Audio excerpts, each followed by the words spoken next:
Welcome two triple profit analytics weekly stock market view dated 24th August. ഇന്ന് നമ്മൾ cover ചെയ്യുന്നത് 26th മുതൽ 30th August വരെയുള്ള വീക്കാണ്. കഴിഞ്ഞ ആഴ്ചയിൽ മാർക്കറ്റ് കൺസോളിഡേറ്റ് ചെയ്താണെങ്കിലും ഒരു 282 പോയിൻറ്റ്സിൻ്റെ ഒരു അപ്വേർഡ് മൂവ്മെൻറ്റോട് കൂടിയാണ് ക്ലോസ് ചെയ്തത്.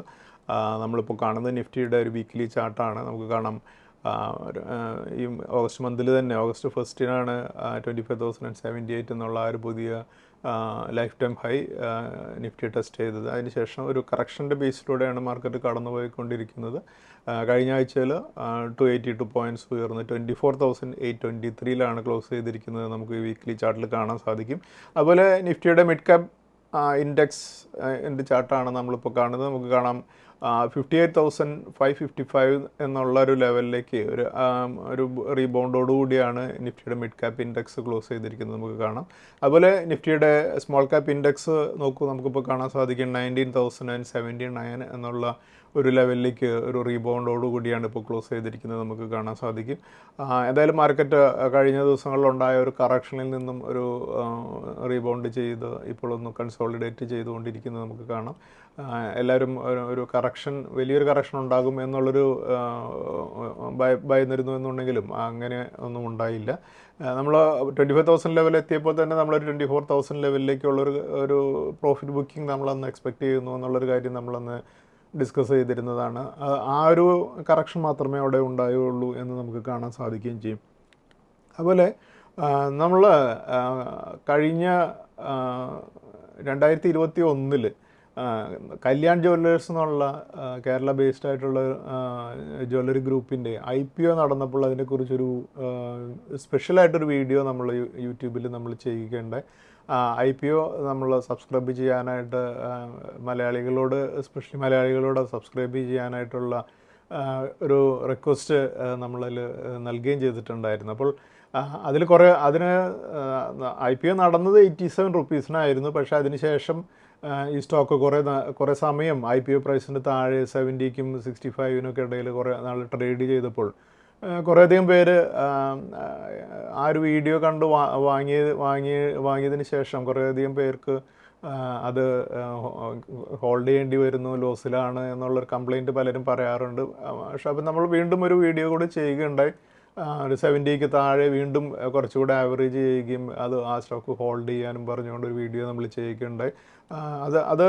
അതിനുശേഷം നമുക്കറിയാം ഈ സ്റ്റോക്ക് വീണ്ടും കുറേയധികം ഒരു സമയത്ത് 56 വരെയൊക്കെ താഴേക്ക് ചെയ്തിരുന്നു. പക്ഷേ പിന്നീട് നമുക്ക് വളരെ നല്ല രീതിയിലുള്ള റാലി നടത്തുകയുണ്ടായി. നമ്മൾ IPOയുടെ സമയത്ത് നമ്മൾ റിലീസ് ചെയ്ത ആ വീഡിയോ അതിലൊരു ചെറിയൊരു പോർഷൻ കട്ട് ചെയ്ത് നമുക്കൊന്ന് കാണാം.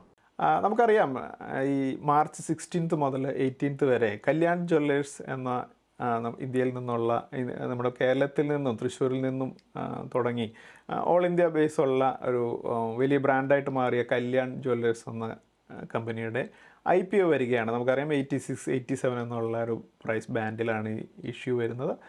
നമുക്ക് ഈ കമ്പനിയുടെ IPOയ്ക്ക് അപ്ലൈ ചെയ്യണോ വേണ്ടേ എന്നുള്ളതിനെക്കുറിച്ച് നമുക്കൊന്ന് ഒരു ഡീറ്റെയിൽ ആയിട്ടൊരു അനാലിസിസിലൂടെ നമുക്ക് ഈ IPOയെ കുറിച്ചൊന്ന് പഠിക്കാം. നമുക്ക് ഈ കല്യാണിൻ്റെ IPO തീർച്ചയായിട്ടും നമുക്ക് സബ്സ്ക്രിപ്ഷൻ തീർച്ചയായിട്ടും കൺസിഡർ ചെയ്യാവുന്നൊരു IPO ആണെന്ന കാര്യത്തിൽ സംശയമൊന്നുമില്ല. അതുപോലെ തന്നെ നമുക്ക് ഈ സ്റ്റോക്കിൻ്റെ IPOയ്ക്ക് എന്തായാലും നമുക്ക് അപ്ലൈ ചെയ്യാം. അപ്ലൈ ചെയ്യുമ്പോൾ നമുക്കറിയാം 172 സ്റ്റോക്സാണ് മിനിമം ക്വാണ്ടിറ്റി ആയിട്ട് അപ്ലൈ ചെയ്യേണ്ടത്. അത് നമ്മൾ അപ്ലൈ ചെയ്യുകയാണെങ്കിൽ അപ്പർ ബാൻഡിൽ തന്നെ അപ്ലൈ ചെയ്യാം. കാരണം ഒരു ഓവർ സബ്സ്ക്രിപ്ഷൻ എന്തായാലും ഈ സ്റ്റോക്കിൽ നമുക്ക് പ്രതീക്ഷിക്കാം. അപ്പോൾ ഒരു 87 അപ്ലൈ ചെയ്യുകയാണെങ്കിൽ ഒരു മിനിമം ക്വാണ്ടിറ്റി അപ്ലൈ ചെയ്യുന്നതിന് നമുക്കൊരു 14,964 റുപ്പീസാണ് വേണ്ടത്. അത് നമുക്ക് ഇവിടെ കാണുന്ന ടേബിളിൽ നിന്ന് നമുക്ക് കാണാം. ഒരു 2 ലോട്ടോ അല്ലെങ്കിൽ 3 ലോട്ടൊക്കെ ആയിട്ട് ഇതിൻ്റെ 172ൻ്റെ മൾട്ടിപ്പിൾസ് ആയിട്ടാണ് നമുക്ക് അപ്ലൈ ചെയ്യാനായിട്ട് സാധിക്കുക. അപ്പോൾ ഒരു 1032, അതായത് 6 ലോട്ട്സിൻ്റെ സ്റ്റോക്കുകൾ, അതായത് ഒരു 1000 ക്വാണ്ടിറ്റി വേണമെന്നുണ്ടെങ്കിൽ നമുക്ക് 1032 എന്നുള്ളൊരു ക്വാണ്ടിറ്റി സെലക്ട് ചെയ്യേണ്ടി വരും. അപ്പോൾ ഒരു 87 റുപ്പീസിന് നമുക്ക് നോക്കുമ്പോൾ നമുക്കൊരു 89,784 ക്രോർസിൻ്റെ നമുക്ക് എമൗണ്ട് ഉണ്ടെങ്കിൽ ഒരു 1000 സ്റ്റോക്കിന് നമുക്ക് അപ്ലൈ ചെയ്യാനായിട്ട് സാധിക്കും. അപ്പോൾ നമുക്ക് വേണമെങ്കിൽ ഒരു 1 lakh റുപ്പീസ് ഉണ്ടെങ്കിൽ നമുക്ക് കല്യാണിൻ്റെ ഒരു 1000 ഷെയർസിൽ അധികം നമുക്ക് അപ്ലൈ ചെയ്യാനായിട്ട് സാധിക്കും. നമുക്കറിയാം നമ്മൾ പലപ്പോഴും എപ്പോഴും പ്രത്യേകിച്ചും നമ്മൾ മലയാളികളൊക്കെ ഇൻവെസ്റ്റ്മെൻറ്റിൽ പലപ്പോഴും ഗോൾഡിൽ ഇൻവെസ്റ്റ് ചെയ്യാറുണ്ട്. അപ്പോൾ നമുക്ക് ഗോൾഡൊക്കെ എല്ലാവരുടെ കയ്യിൽ കുറേ അധികമൊക്കെ ഉണ്ടെന്നുണ്ടെങ്കിൽ നമുക്കൊരു ഓപ്ഷനായിട്ട് നമുക്കൊരു 1000 സ്റ്റോക്കിനെങ്കിലും കല്യാണ്ട് IPOക്ക് അപ്ലൈ ചെയ്യാം. ആ സമയം കുറച്ചുകൂടെ ഫണ്ടുള്ളവരെ സംബന്ധിച്ചിടത്തോളം ഒരു 5 lakhsനൊക്കെ നമുക്കൊരു IPOക്ക് അപ്ലൈ ചെയ്യാനായിട്ട് കൺസിഡർ ചെയ്യാവുന്നതാണ്. അതുപോലെ നമുക്ക് വേണമെങ്കിൽ ഭാര്യയുടെ പേരിലൊരു ഡിമാറ്റ് അക്കൗണ്ട് ഓപ്പൺ ചെയ്ത് ഈ വർഷം നമ്മൾ ഗോൾഡ് വാങ്ങുന്നതിന് പകരം കല്യാൺ എന്ന ഈ ജ്വല്ലറിയുടെ സ്റ്റോക്ക് വാങ്ങിയിട്ട് നമ്മളൊരു 10 കൊല്ലത്തേക്ക് ഹോൾഡ് ചെയ്യാവുന്ന രീതിയിൽ വാങ്ങി ഡിമാറ്റ് അക്കൗണ്ടിൽ ഹോൾഡ് ചെയ്യാണ് എന്നുള്ളൊരു ഐഡിയയും തീർച്ചയായിട്ടും നമ്മുടെ ഫാമിലിയിൽ എല്ലാവർക്കും ഇഷ്ടപ്പെടുകയും ചെയ്യും. അപ്പോൾ കല്യാണ്ട് IPO നമുക്ക് സബ്സ്ക്രൈബ് ചെയ്യാം. ഈ വീഡിയോയിൽ നിങ്ങൾക്ക് കൃത്യമായിട്ട് കാണാൻ സാധിക്കും ഒരു 5 lakhsന് IPOക്ക് അപ്ലൈ ചെയ്യാനായിട്ട് നമ്മൾ പറയുന്നത്. അതുപോലെ തന്നെ വൈഫിൻ്റെ പേരിൽ ഒരു ഡിമാറ്റ് അക്കൗണ്ട് ഓപ്പൺ ചെയ്ത് വൈഫിനും ഗോൾഡ് ഈ പ്രാവശ്യം വാങ്ങുന്നതിന് പകരം ഒരു 5 lakhsന് ഗോൾഡ് കല്യാണിൻ്റെ സ്റ്റോക്കുകൾ വാങ്ങിക്കൊടുക്കുക എന്നുള്ളൊരു കാര്യം നമ്മൾ പറയുന്നത് നിങ്ങൾക്ക് കാണാൻ സാധിക്കും. അതിൽ ഈ വീഡിയോ എൻ്റെ ഫുൾ ഭാഗം നമ്മളിവിടെ പ്ലേ ചെയ്യുന്നില്ല. അത് കാണാത്തവരുണ്ടെങ്കിൽ നിങ്ങൾക്ക് ഈ ഐ ബട്ടണിൽ ക്ലിക്ക് ചെയ്യുകയാണെങ്കിൽ അതിൻ്റെ ഫുൾ വീഡിയോയും കാണാവുന്നതാണ്. ആക്ച്വലി നമ്മുടെ കുറേയധികം പേര് നമ്മുടെ വ്യൂവേഴ്സിൽ വലിയൊരു ശതമാനം പേരും ഈ സ്റ്റോക്ക് സബ്സ്ക്രൈബ് IPOയിൽ വാങ്ങുകയും പിന്നീടും വീണ്ടും താഴെ ലെവലിൽ ആഡ് ചെയ്യുകയൊക്കെ ചെയ്ത് ഹോൾഡ് ചെയ്തിരുന്നവർ കുറച്ച് നാളെല്ലാം പരിഭവം പറഞ്ഞിരുന്നു എന്നുണ്ടെങ്കിലും ഇന്ന് പലരും ഹ്യൂജ് പ്രോഫിറ്റിലാണ് സ്റ്റോക്കിൽ ഇപ്പോൾ ഉള്ളതെന്ന് നമുക്ക് അറിയാൻ സാധിക്കും.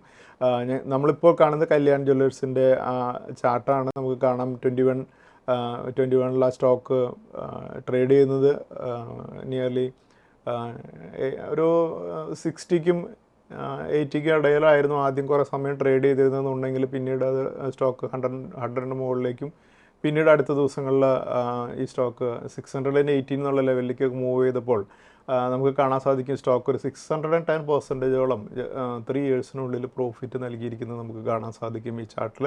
അതുപോലെ കഴിഞ്ഞ ദിവസം എനിക്കൊരു ക്ലയൻറ്റ് അയച്ചു തന്നൊരു പോർട്ട്ഫോളിയോ ആണ് നമ്മളിപ്പോൾ കാണുന്നത്. അദ്ദേഹം കല്യാൺ ജ്വല്ലേഴ്സിൻ്റെ സ്റ്റോക്ക് 2 ലെവലിലായിട്ട് IPOയിൽ ലഭിക്കുകയും അതിനുശേഷം കുറച്ചുകൂടെ സ്റ്റോക്ക് ആഡ് ചെയ്യുകയും ചെയ്തു. ഇപ്പോൾ 1182 സ്റ്റോക്സ് അദ്ദേഹത്തിന് ഹോൾഡ് ചെയ്യുന്നുണ്ട്. ആക്ച്വലി ഇൻവെസ്റ്റഡ് വാല്യൂ 94,202 ആണ്. ആവറേജ് കോസ്റ്റ് പ്രൈസ് 79.70 ആണ് അദ്ദേഹത്തിന് വന്നിട്ടുള്ളത്. ഇപ്പോഴത്തെ അദ്ദേഹത്തിന് അൺറിയലൈസ്ഡ് പ്രോഫിറ്റായിട്ട് നിൽക്കുന്നത് 5,98,390 ആണ്. അതായത് 6 lakhsോളം പ്രോഫിറ്റ് ഉണ്ട്. 635% ആണ് അദ്ദേഹത്തിൻ്റെ കല്യാൺ ജ്വല്ലറി എന്നുള്ള പ്രോഫിറ്റ് എന്നുള്ളത് നമുക്ക് ഈ പോർട്ട്ഫോളിയോയിൽ നിന്ന് കാണാൻ സാധിക്കും. അതുപോലെ കഴിഞ്ഞ ദിവസത്തിൽ എനിക്കൊരു ക്ലയൻ്റ് ഒരു ഫീഡ്ബാക്ക് അയച്ചു തരികയുണ്ടായി. ഫീഡ്ബാക്കാണ് നമ്മൾ കാണുന്നത്. ഞാനത് റീഡ് ഔട്ട് ചെയ്യാം.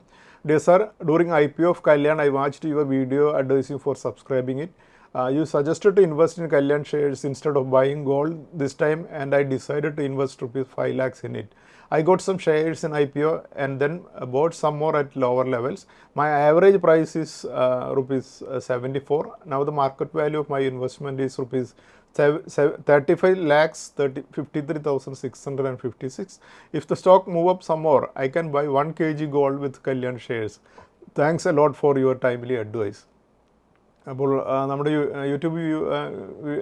യൂട്യൂബിലൂടെ നമ്മൾ ഫ്രീ ആയിട്ട് നൽകിയ ഒരു വീഡിയോയിൽ നിന്നും ഒരു ക്ലയൻറ്റിന് 1 കിലോ ഗോൾഡ് വാങ്ങാനുള്ള പ്രോഫിറ്റ് ലഭിക്കുന്നു എന്നുള്ള ഒരു കാര്യമാണ് അദ്ദേഹം പറയുന്നത്. എന്തായാലും കുറേയധികം പേര് നമുക്ക് ഇതുപോലെ കല്യാണിൻ്റെ പ്രോഫിറ്റ് ലഭിച്ചതിനെക്കുറിച്ച് ഫീഡ്ബാക്കുകൾ അയച്ചിട്ടുണ്ട്.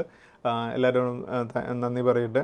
അതുപോലെ കഴിഞ്ഞ ദിവസത്തിൽ കല്യാൺ ജ്വല്ലറിയുടെ സ്റ്റോക്ക് വീണ്ടും 550ക്ക് മുകളിലേക്ക് വന്ന് 600 ലെവലിലേക്ക് വരാനുണ്ടായ കാരണം അവരുടെ കല്യാണിൽ ഇൻവെസ്റ്റ്മെൻ്റ് ഉണ്ടായിരുന്ന ഗ്ലോബൽ PE ഫേം വാർബർഗ് പിൻകസ് എന്നുള്ള ഗ്ലോബൽ PE ഫേം അവരുടെ 6.81% സ്റ്റേക്ക് അവർ ഡൈവേസ്റ്റ് ചെയ്യുകയുണ്ടായി. അവരായിരുന്നു ആദ്യം ഇൻവെസ്റ്റ് ചെയ്ത കമ്പനി. കല്യാൺ ജ്വല്ലേഴ്സിന് IPOയ്ക്ക് മുന്നേ ഇൻവെസ്റ്റ് ചെയ്തിരുന്നത്. അതിനുശേഷം അവർ നിയർലി 10% അവർക്ക് അതിൽ ഹോൾഡിംഗ് ഉണ്ടായിരുന്നെങ്കിൽ ഇപ്പോൾ അവർ അത് പ്രോഫിറ്റിൽ എക്സിറ്റ് ചെയ്തുകൊണ്ടിരിക്കുകയാണ്. അപ്പോൾ ഇവർ ഡൈവേസ്റ്റ് ചെയ്തതിൽ കഴിഞ്ഞ ദിവസങ്ങളിൽ ഇൻവെസ്റ്റ് ചെയ്ത ഫേമുകൾ ഏതൊക്കെയാണെന്ന് നോക്കി കഴിഞ്ഞാൽ നമുക്ക് കാണാൻ സാധിക്കും. Major buyers Motilal Oswal mutual fund, Invesco mutual fund, Fidelity investment fund, government of Singapore, Nomura funds Ireland എന്നുള്ള കാര്യമാണ്. അപ്പോൾ നമുക്ക് ഒരു കാര്യം നമുക്ക് വളരെ രസകരമായിട്ട് നമുക്ക് കാണാൻ സാധിക്കുന്നത്, നമ്മൾ 70 റുപ്പീസിനും 80 റുപ്പീസിനൊക്കെ ഇത് വളരെ നല്ല സ്റ്റോക്കാണ് എന്ന് ഐഡൻറ്റിഫൈ ചെയ്ത് നമ്മൾ ബൈ ചെയ്യുമ്പോഴും ഇവർക്കൊന്നും മനസ്സിലായിട്ടുണ്ടായിരുന്നില്ല ഈ സ്റ്റോക്ക് വളരെ നല്ല രീതിയിൽ പെർഫോം ചെയ്യും എന്നുള്ളൊരു കാര്യം വളരെ രസകരമാണ്. ഇപ്പോൾ അവരിത് ഈ സ്റ്റോക്ക് വാങ്ങുന്നത് 600 റുപ്പീസിൻ്റെ ലെവലിലാണ് എന്നുള്ളതാണ്. അന്നും നമ്മുടെ ഈ ചെയ്ത വീഡിയോയിലും കുറേയധികം കമൻറ്റുകളൊക്കെ വന്നിരുന്നു, ഈ കല്യാൺ ജ്വല്ലേഴ്സ് ഗോൾഡ് ജ്വല്ലറി ഒന്നും നന്നായി പെർഫോം ചെയ്യില്ല എന്നുള്ള ഒരു കാര്യമൊക്കെ പറഞ്ഞുകൊണ്ട് കുറേയധികം കമൻറ്റുകളും വരികയുണ്ടായി. പക്ഷേ നമ്മൾ ട്രസ്റ്റ് ചെയ്തുകൊണ്ട് അന്ന് ഇൻവെസ്റ്റ് ചെയ്തവർക്കൊക്കെ നിയർലി 600% പ്രോഫിറ്റാണ് കല്യാൺ ജ്വല്ലേഴ്സ് എന്നുള്ള സ്റ്റോക്കിൽ നിന്ന് ലഭിച്ചിട്ടുള്ളത് നമുക്ക് കാണാൻ സാധിക്കും. അതുപോലെ നമ്മൾ കഴിഞ്ഞ ദിവസങ്ങളിലും നമ്മുടെ വീഡിയോയിൽ ഇൻക്ലൂഡ് ചെയ്യാറുള്ള ഒരു കാര്യമാണ്, കുറച്ച് മാർക്കറ്റിൻ്റെ ഇപ്പോൾ റാലിയെല്ലാം നടന്നതിന് ശേഷം ഇപ്പോൾ കുറേയധികം സ്റ്റോക്കുകളിൽ കുറച്ച് ഹൈലി പ്രൈസ്ഡ് ആയിട്ടുള്ള സ്റ്റോക്കുകളിൽ ഇനിയും പ്രോഫിറ്റിന് പൊട്ടൻഷ്യലുള്ള സ്റ്റോക്കുകളെ കുറിച്ച് നമ്മൾ ഡിസ്കസ് ചെയ്യാറുള്ളതാണ്. അങ്ങനെ നമുക്കൊരു 3-4 സ്റ്റോക്കുകൾ നമുക്കൊന്ന് കൺസിഡർ ചെയ്യാം. ഒരു സ്റ്റോക്കാണ് ക്രാഫ്റ്റ്മാൻ ഓട്ടോമേഷൻ എന്നുള്ള സ്റ്റോക്ക്. ഈ stock actually auto parts and equipments എന്നുള്ള ഇൻഡസ്ട്രി എന്നുള്ളൊരു സ്റ്റോക്കാണ്. കഴിഞ്ഞ ഫ്രൈഡേയിലും 5% ഉയർന്നാണ് ഈ സ്റ്റോക്ക് ട്രേഡ് ചെയ്തിരുന്നത്. കഴിഞ്ഞ ഫ്രൈഡേയിൽ ഈ സ്റ്റോക്ക് ക്ലോസ് ചെയ്തിരിക്കുന്നത് 5891 എന്നുള്ള ലെവലിലാണ്. ഈ സ്റ്റോക്ക് നമുക്കൊരു വീണ്ടും ഒരു 20-25% മുകളിലേക്ക് മൂവ് ചെയ്യുമെന്ന് എക്സ്പെക്റ്റ് ചെയ്യാവുന്നൊരു സ്റ്റോക്കാണ്. അതുപോലെ മറ്റൊരു അപ്വേർഡ് പൊട്ടൻഷ്യലുള്ള സ്റ്റോക്കാണ് നമുക്ക് വളരെ പരിചിതമായിട്ടുള്ള TVS മോട്ടോർ എന്നുള്ള സ്റ്റോക്ക്. ടു വീലർ സെക്ടറിൽ ഓട്ടോമൊബൈൽസിൽ വളരെ വളരെ വളരെ പ്രധാനപ്പെട്ട ഒരു കമ്പനിയാണ് TVS മോട്ടോർ. ഈ സ്റ്റോക്ക് കഴിഞ്ഞ ഫ്രൈഡേയിൽ ക്ലോസ് ചെയ്തിരിക്കുന്നത് 2767 ലെവലിലാണ്. ഈ സ്റ്റോക്കും നമുക്ക് വരും ദിവസങ്ങളിൽ അപ്വേർഡ് മൂവ് ചെയ്യാൻ പൊട്ടൻഷ്യൽ ഉള്ളൊരു സ്റ്റോക്കാണ്. അതുപോലെ കുറച്ച് ഹൈ പ്രൈസ്ഡ് ആയിട്ടുള്ള മറ്റൊരു സ്റ്റോക്കാണ് സോളാർ ഇൻഡസ്ട്രീസ് എന്നുള്ള സ്റ്റോക്ക്. ഈ സ്റ്റോക്ക് കഴിഞ്ഞ ദിവസത്തിൽ ക്ലോസ് ചെയ്തിരിക്കുന്നത് 10,622 ലെവലിലാണ്. ഈ സ്റ്റോക്ക് 13,298 എന്നുള്ളൊരു ഹൈ സെറ്റ് ചെയ്തതിന് ശേഷം അവിടെ നിന്ന് ഒരു പുൾ ബാക്കിലൂടെ വന്നതിന് ശേഷമാണ് ഇപ്പോൾ 10,622 ഫ്രൈഡേയിൽ ക്ലോസ് ചെയ്തിരിക്കുന്നത്. നമുക്ക് ഈ സ്റ്റോക്ക് വീണ്ടും ഈ 13,298 ലെവലിലേക്കൊക്കെ മൂവ് ചെയ്ത് ഹൈ ബ്രേക്ക് ചെയ്യും എന്ന് തന്നെയാണ് ഞാൻ എക്സ്പെക്റ്റ് ചെയ്യുന്നത്. അതുപോലെ മറ്റൊരു കമ്പനി, ഒരു ഹോൾഡിംഗ് കമ്പനിയാണ് ചോളമണ്ഡലം ഫിനാൻഷ്യൽ ഹോൾഡിങ്സ് ലിമിറ്റഡ് എന്നുള്ള കമ്പനി. ഇത് ഇൻഡസ്ട്രി ക്ലാസിഫിക്കേഷൻ വരികയാണെങ്കിൽ ഹോൾഡിംഗ് കമ്പനീസ് എന്നുള്ളൊരു ക്ലാസിഫിക്കേഷനിലാണ് വരിക. അപ്പോൾ ചോളമണ്ഡലം ഗ്രൂപ്പിൻ്റെ ഒരു ഹോൾഡിംഗ് കമ്പനിയാണ്. ഈ കമ്പനി 1698 എന്നുള്ള ലെവലിലാണ് കഴിഞ്ഞ ഫ്രൈഡേയിൽ ക്ലോസ് ചെയ്തിട്ടുള്ളത്. അപ്പോൾ ഈ സ്റ്റോക്കും വരും ദിവസങ്ങളിലൊരു അപ്വേർഡ് മൂവ്മെൻറ്റ് നമുക്ക് പ്രതീക്ഷിക്കാവുന്ന ഒരു സ്റ്റോക്കാണ്. ഈ സ്റ്റോക്കിലും നമുക്ക് ഷോർട്ട് ടൈമിലൊക്കെ ഇൻവെസ്റ്റ്മെൻറ്റിന് കൺസിഡർ ചെയ്യാവുന്ന സ്റ്റോക്കാണ്. അതുപോലെ നമ്മുടെ ഒരു ഗോൾഡൻ പിക്ക് സീരീസിൽ ഏറ്റവും ആദ്യത്തെ ഗോൾഡൻ പിക്ക് ആയിരുന്നു ഹിമാദ്രി സ്പെഷ്യാലിറ്റി കെമിക്കൽസ് എന്നുള്ള HSCL എന്നുള്ള സ്റ്റോക്ക്. ഈ സ്റ്റോക്ക് ഞങ്ങൾ റെക്കമെൻഡ് ചെയ്തിരുന്ന 130 ലെവലിലായിരുന്നു. ഈ സ്റ്റോക്ക് കഴിഞ്ഞ വീക്കിൽ വീണ്ടും ഒരു പുതിയൊരു ഉയരം കുറിച്ച് 527 ലെവലിലേക്ക് മൂവ് ചെയ്തപ്പോൾ ഈ സ്റ്റോക്കിൽ ഒരു 305% പ്രോഫിറ്റിലേക്ക് ഈ സ്റ്റോക്ക് എത്തിയിട്ടുണ്ട്. ആക്ച്വലി ഞങ്ങളുടെ ഗോൾഡൻ പിക്ക് സീരീസിൽ ഞങ്ങളൊരു ടാർഗറ്റ് എക്സ്പെക്റ്റ് ചെയ്യുന്ന ഒരു 50% ആണ്. പക്ഷേ ഈ സ്റ്റോക്ക് മോർ ദാൻ 300% പ്രോഫിറ്റാണ് ഇപ്പോൾ ട്രേഡ് ചെയ്തുകൊണ്ടിരിക്കുന്നത്. അതുപോലെ മറ്റൊരു ഞങ്ങളുടെ ഡയമണ്ട് പിക്ക് 7 HBL പവർ എന്നുള്ള സ്റ്റോക്ക് ഒരു വലിയൊരു സൂപ്പർ ഹിറ്റായിട്ടുള്ള റെക്കമെൻഡേഷൻ ആയിരുന്നു. ആക്ച്വലി ഞങ്ങൾ ഈ സ്റ്റോക്ക് റെക്കമെൻഡ് ചെയ്തത് ജസ്റ്റ് 50 റുപ്പീസിന് നവംബർ 2021 ഞങ്ങൾ റെക്കമെൻഡ് ചെയ്തിരുന്നത്. 50 റുപ്പീസിനാണ് റെക്കമെൻഡ് ചെയ്തത്. അതിനുശേഷം ഈ സ്റ്റോക്ക് കഴിഞ്ഞ ദിവസത്തിൽ 657 എന്നുള്ള ലെവൽ ടെസ്റ്റ് ചെയ്തപ്പോൾ 1214% പ്രോഫിറ്റിലാണ് ഇപ്പോൾ ഈ സ്റ്റോക്ക് ട്രേഡ് ചെയ്തുകൊണ്ടിരിക്കുന്നത്. അതുപോലെ നമ്മൾ ഡിസ്കസ് ചെയ്തിരുന്ന ഒരു സ്റ്റോക്കാണ് ഡയമണ്ട് പിക്ക് 16 JWL ജൂപ്പിറ്റർ വാഗൺ ലിമിറ്റഡ് എന്നുള്ള സ്റ്റോക്ക് 100 റെക്കമെൻഡ് ചെയ്തതിന് ശേഷം ആ സ്റ്റോക്ക് 700 ലെവലിലേക്കൊക്കെ മൂവ് ചെയ്തപ്പോൾ ഒരു 600% പ്രോഫിറ്റിലേക്ക് മൂവ് ചെയ്തൊരു സ്റ്റോക്കായിരുന്നു. അതുപോലെ ടൈം ടെക്നോപ്ലാസ്റ്റ് എന്നുള്ള സ്റ്റോക്ക് ഞങ്ങൾ റെക്കമെൻഡ് ചെയ്തിരുന്ന 80 റുപ്പീസിനാണ്. അതിനുശേഷം ഒരു 385ലേക്ക് ഈ സ്റ്റോക്ക് മൂവ് ചെയ്തപ്പോൾ ഒരു 381% പ്രോഫിറ്റിലാണ് ഈ ഡയമണ്ട് പിക്ക് 16 ടൈം ടെക്നോപ്ലാസ്റ്റും ട്രേഡ് ചെയ്യുന്നത്. അതുപോലെ ഞങ്ങളുടെ വളരെ ലേറ്റസ്റ്റ് ആയിട്ടുള്ളൊരു ഡയമണ്ട് പിക്കാണ് ഡയമണ്ട് പിക്ക് 18 ഗബ്രിയൽ എന്നുള്ള സ്റ്റോക്ക്.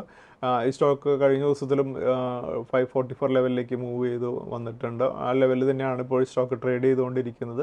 ഞങ്ങൾ ഈ സ്റ്റോക്ക് റെക്കമെൻഡ് ചെയ്തിരുന്നത് 275 550 ആണ് ഞങ്ങൾ ടാർഗറ്റ്. അതിന് വളരെ അടുത്താണ് ട്രേഡ് ചെയ്തുകൊണ്ടിരിക്കുന്നത്. ഓൾമോസ്റ്റ് ഒരു 98% പ്രോഫിറ്റിലാണ് ഇപ്പോൾ ഈ സ്റ്റോക്ക് ട്രേഡ് ചെയ്തുകൊണ്ടിരിക്കുന്നത്. അതുപോലെ ഞങ്ങളുടെ ഏറ്റവും ലേറ്റസ്റ്റ് ആയിട്ടുള്ള ഡയമണ്ട് പിക്ക് 24 ഞങ്ങൾ നെക്സ്റ്റ് വീക്കിൽ റിലീസ് ചെയ്യുന്നുണ്ട്. അതിന് കുറേയധികം പേര് പ്രീ ബുക്ക് ചെയ്ത് കഴിഞ്ഞു. ഇനിയും പ്രീ ബുക്ക് ചെയ്യാത്തവരെ സംബന്ധിച്ചിടത്തോളം നെക്സ്റ്റ് വീക്കിൽ മൺഡേ ട്യൂസ്ഡേ ആയിട്ട് അതിൻ്റെ പ്രീ ബുക്കിംഗ് ചെയ്യാവുന്നതാണ്. അതുപോലെ ഞങ്ങളുടെ കഴിഞ്ഞ വീക്കിൽ ടാർഗറ്റ് അച്ചീവ് ചെയ്ത സിങ്ക് ഡെലിവറി റെക്കമെൻഡേഷൻസ് നോക്കാം. അതിൽ ഏറ്റവും ആദ്യം തന്നെ നമുക്ക് കാണാം, ഞങ്ങളുടെ ദീപാവലി പിക്കായിട്ട് ഞങ്ങൾ നൽകിയിരുന്ന ഒരു സ്റ്റോക്കായിരുന്നു ജിൻഡാൽ സോ എന്നുള്ള സ്റ്റോക്ക്. ഈ സ്റ്റോക്ക് ഞങ്ങൾ റെക്കമെൻഡ് ചെയ്തിരുന്നത് 430 ലെവലിലാണ്. വിത്തിൻ 1 ഇയർ തന്നെ അടുത്ത ദീപാവലിക്ക് മുമ്പ് തന്നെ ഈ സ്റ്റോക്കിൻ്റെ ടാർഗറ്റായിരുന്നു 690 അച്ചീവ് ചെയ്തപ്പോൾ ഓൾമോസ്റ്റ് ഒരു 60% പ്രോഫിറ്റാണ് ഞങ്ങൾക്ക് ജിൻഡാൽ സോ എന്നുള്ള സ്റ്റോക്കിൽ ഞങ്ങളുടെ ക്ലയൻസിന് നേടാനായിട്ട് സാധിച്ചത്. അതുപോലെ സ്റ്റെർലൈറ്റ് ടൂൾസ് എന്നുള്ള സ്റ്റോക്ക് ഞങ്ങൾ 365 റെക്കമെൻഡ് ചെയ്തിരുന്നു. 475 എന്നുള്ള ടാർഗറ്റ് അച്ചീവ് ചെയ്തപ്പോൾ ആ സ്റ്റോക്കിൽ ഒരു 30% പ്രോഫിറ്റ് നേടാനായിട്ട് സാധിച്ചു. അതുപോലെ വെൽകോർപ്പ് 570 നിന്ന് 715 എന്നുള്ള ടാർഗറ്റ് അച്ചീവ് ചെയ്തപ്പോൾ ഒരു 25% പ്രോഫിറ്റും നമുക്ക് നേടാനായിട്ട് സാധിച്ചിട്ടുണ്ട്. അതുപോലെ വെൽസ്പൻ ലിവിങ് എന്നുള്ള സ്റ്റോക്ക് 155 നിന്നും 195 എന്നുള്ള ടാർഗറ്റും അച്ചീവ് ചെയ്തപ്പോൾ ഒരു 25% പ്രോഫിറ്റ് നേടാനായിട്ട് നമുക്ക് സാധിച്ചിട്ടുണ്ട്. അതുപോലെ വിഗാർഡ് ഞങ്ങൾ 485 എൻ്റർ ചെയ്തിരുന്നതാണ്. 525 പ്രോഫിറ്റ് ബുക്ക് ചെയ്തപ്പോൾ ഒരു 13% പ്രോഫിറ്റോടെ ഞങ്ങൾക്ക് വിഗാർഡിൽ ബുക്ക് ചെയ്യാനായിട്ട് സാധിച്ചു. അതുപോലെ മറ്റൊരു സ്വിംഗ് ഡെലിവറി റെക്കമെൻഡേഷൻ ആയിരുന്നു ഇഗാറാഷി എന്നുള്ള സ്റ്റോക്ക്. അത് ഞങ്ങൾ 505 എൻ്റർ ചെയ്തിരുന്നത്.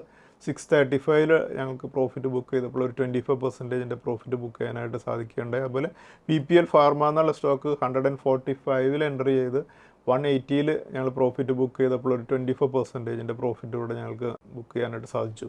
നമുക്കിനി കഴിഞ്ഞ വീക്കിലെ ബെസ്റ്റ് പെർഫോമിംഗ് സ്റ്റോക്കുകൾ ഏതൊക്കെയാണെന്ന് നോക്കാം. ഈ സ്റ്റോക്കുകൾ PCBL 29% ഉയർന്നാണ് കഴിഞ്ഞ വീക്കിൽ ക്ലോസ് ചെയ്തത്. ഗോഡ്ഫ്രി ഫിലിപ്സ് 24% ഉയർന്നും. മിൻഡ കോർപ്പറേഷൻ 23% ഉയർന്നും. സെൻട്രൽ ഡെപ്പോസിറ്ററി സർവീസസ് 22% ഉയർന്നും. ഏഞ്ചൽ 1 21% ഉയർന്നും. FSN ഇ കൊമേഴ്സ് വെഞ്ചേഴ്സ് 19% ഉയർന്നും. പിരമാൾ എൻ്റർപ്രൈസസ് 19% ഉയർന്നും. Allcargo logistics 18% ഉയർന്നും.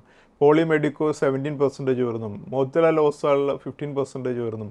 LG എക്യുപ്മെൻറ്റ്സ് 14% ഉയർന്നും. Doms industries 14% ഉയർന്നും.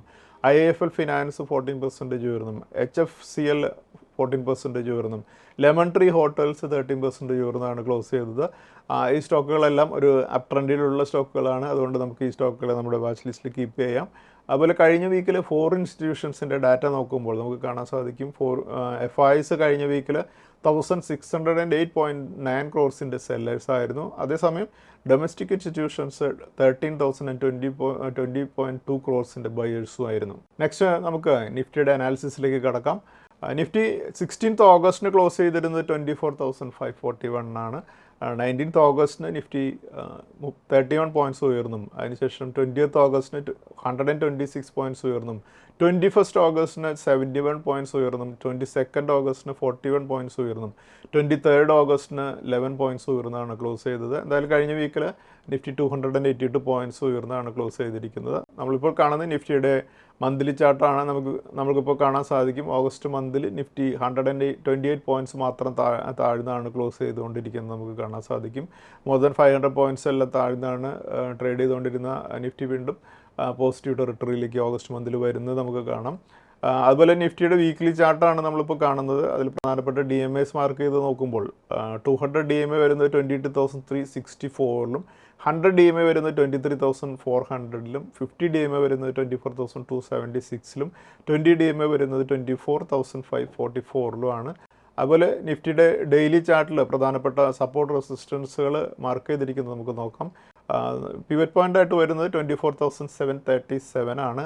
അതുപോലെ റെസിസ്റ്റൻസ് ലെവൽസ് ആയിട്ട് വരിക 25,082, 25,664, 26,329 എന്നീ ലെവൽസ് ആയിരിക്കും. അതേസമയം 24,737 താഴെ സപ്പോർട്ട് ലെവലുകളായിരിക്കുക 24,393, 24,263, 23,650, 23,308, 22,121 എന്നീ ലെവൽസ് ആയിരിക്കും. അതുപോലെ നമുക്ക് നെക്സ്റ്റ് വീക്കിലേക്ക് ഒരു വീക്കിലി ട്രേഡിംഗ് റേഞ്ച് ഫിക്സ് ചെയ്യുമ്പോൾ അപ്പർ റേഞ്ച് ആയിട്ട് വരിക 25,664ഉം ലോവർ റേഞ്ച് ആയിട്ട് വരിക 23,650 ആയിരിക്കും. അതേസമയം പിവറ്റ് പോയിന്റ് ആയിട്ട് നിൽക്കുക 24,737 ആയിരിക്കും. അടുത്തായി നമുക്കിനി അടുത്ത ആഴ്ചയിൽ ഇൻവെസ്റ്റ്മെൻറ്റ് സ്ട്രാറ്റജീസിലേക്ക് കടക്കാം. ഈ വീക്കിൽ സ്റ്റോക്ക് ഓഫ് ദി വീക്കായിട്ട് നമ്മൾ ഡിസ്കസ് ചെയ്യുന്നത് ജീനസ് പവർ ആണ്. ജീനസ് പവർ കഴിഞ്ഞ വീക്കിൽ ക്ലോസ് ചെയ്തിരിക്കുന്നത് 437 ആണ്. 437 മുകളിൽ സ്റ്റോക്കിന് അടുത്ത റെസിസ്റ്റൻസ് ആയിട്ട് വരുന്നത് 490 ആയിരിക്കും. അതുകൊണ്ട് നമ്മുടെ ഇന്നത്തെ stock of the week Genus Power Infra ആണ്. അതുപോലെ നമ്മുടെ ഇന്നത്തെ ട്രിപ്പിൾ ടെക്നിക്കൽ പിക്കായിട്ട് നമ്മൾ ഡിസ്കസ് ചെയ്യുന്നത് മാർക്സ് ആൻഡ് ഫാർമയാണ്. മാർക്സ് ആൻഡ് ഫാർമ കഴിഞ്ഞ വീക്കിൽ ക്ലോസ് ചെയ്തിരിക്കുന്നത് 226 ഈ ലെവലിൽ മുകളിലേക്ക് നമുക്ക് മാർക്സ് ആൻഡ് ഫാർമയ്ക്ക് എക്സ്പെക്റ്റ് ചെയ്യാവുന്ന ഒരു നെക്സ്റ്റ് റെസിസ്റ്റൻസ് 245 ആണ്.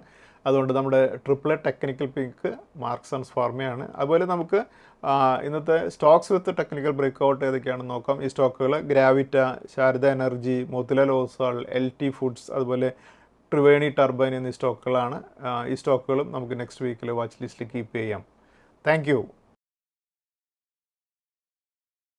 സെബി നൽകുന്ന രജിസ്ട്രേഷനും നിസം സർട്ടിഫിക്കേഷനും റിസർച്ച് അനലിസ്റ്റിൻ്റെ പ്രകടനത്തിന് ഒരു ഉറപ്പും നൽകുന്നില്ല. സെക്യൂരിറ്റീസ് മാർക്കറ്റുകളിലെ നിക്ഷേപം നഷ്ടസാധ്യതകൾക്ക് വിധേയമാണ്. നിക്ഷേപിക്കുന്നതിന് മുമ്പ് ബന്ധപ്പെട്ട എല്ലാ രേഖകളും ശ്രദ്ധാപൂർവം വായിക്കുക. ഇന്ന് ഉദ്ധരിച്ച സെക്യൂരിറ്റികൾ ഉദാഹരണങ്ങൾ മാത്രമാണ്, റെക്കമെൻഡേഷൻസ് അല്ല.